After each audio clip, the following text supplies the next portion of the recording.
अमरावतीच्या लैंगिक अत्याचार प्रकरणामधला आरोपी विकृत अयान अहमद हा शहरामधल्या कठोरा नाका भागामधल्या फ्लॅटवरती मुलींचं लैंगिक शोषण करत होता।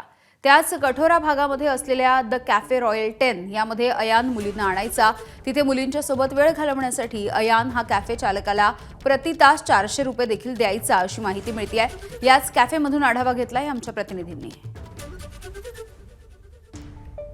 अमरावती शहरातील कटोरा नाका परिसरातील जो रॉयल 10 कॅफे आहे या ठिकाणी परतवाडा पोलीस जो परतवाडा प्रकरणात जो मुख्य आरोपी अयान अहमद त्याला घेऊन या ठिकाणी येऊन पंचनामा काल केला होता। विशेष म्हणजे या ठिकाणी वेगवेगळे कंपार्टमेंट बनवलेले आहे आणि 400 रुपये प्रति तास या ठिकाणी जो कॅफे रॉयल 10चा संचालक आहे तो विद्यार्थ्यांकडून घेत होता।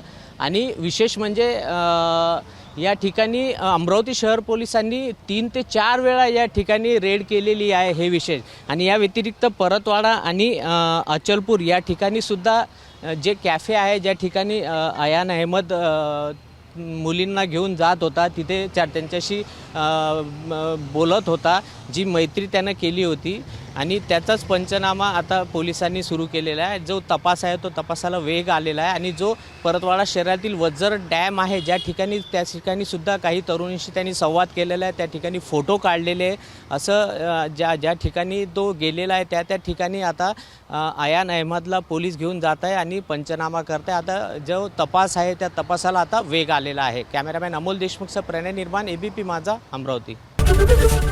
एबीपी माझा, उघडा डोळे बघा नीट।